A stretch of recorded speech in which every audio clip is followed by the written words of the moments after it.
السلام علیکم۔ امید ہے آپ سب خیریت سے ہوں گے۔ اللہ پاک سے دعا ہے کہ آپ سب کو اپنے حفظ و امان میں رکھیں، آمین۔ آج میں جو بات آپ سب سے شیئر کرنے جا رہی ہوں، اس کو غور سے سنیے گا۔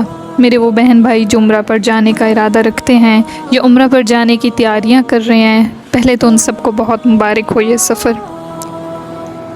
حرمین میں آنا اور جہاں عبادت کرنا ہر مسلمان کا خواب ہے۔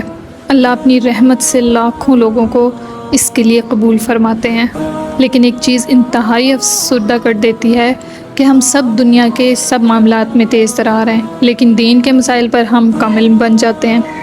ایک شخص عمرے کے لیے کتنی ہی زیادہ تیاری کرتا ہے، لاکھوں جمع کرتا ہے، پیکیجز کا پتہ کرتا ہے، تیاری پہ وقت لگاتا ہے، سفر کی مشقت اٹھاتا ہے، لیکن جو سب سے اہم بات ہے کہ میں جا کس کے در پہ رہا ہوں، مجھے وہاں کے آداب اور مسائل سیکھنے ہیں، کیسے میں اچھے سے اچھے طریقے سے اپنے اللہ اور اس کے حبیب کو راضی کر لوں۔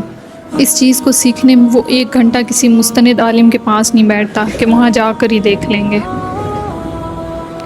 اتنا افسوس ہوتا ہے جب بیچارے حاجی کم علمی کی وجہ سے ایسے عمل کر لیتے ہیں جن کی وجہ سے ان پر دم لازم ہو جاتا ہے، پھر ہزاروں روپے لگانے پڑ جاتے ہیں، پریشانی الگ ہوتی ہے، اور اکثریت کو تو یہ بھی نہیں پتہ ہوتا کہ ان پر دم واجب ہو گیا ہے۔ میں آج صبح ہی ایک جگہ پڑھ رہی تھی کہ ایک خاتون عمرے کے لیے گئیں اور بتانے لگیں کہ میں بہت تھک گئی اور بغیر صحیح کے آ گئی، میرا عمرہ ہو گیا۔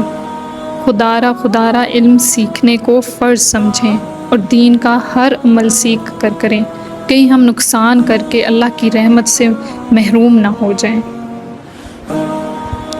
اس بات کو ذہن نشین رکھ لیں، جہاں اس در پہ ہر نیکی 1,00,000 گنا زیادہ ہوتی ہے، اسی طرح اگر ہم سے کوئی غلطی ہو جائے تو اس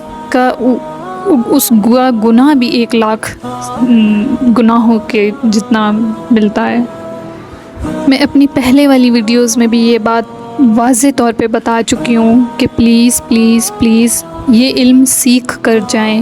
عمرہ کے دوران کون سی غلطیاں ہیں جو ہم نہ کریں، کس طرح سے ہم اپنے عمرے کو بہترین سے بہترین طریقے سے ادا کر سکتے ہیں تاکہ وہ اللہ کی بارگاہ میں قبول ہو۔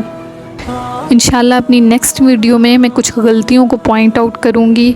پلیز میری ویڈیوز غور سے دیکھیے گا تاکہ آپ کسی بھی قسم کی کوئی بھی غلطی نہ کریں۔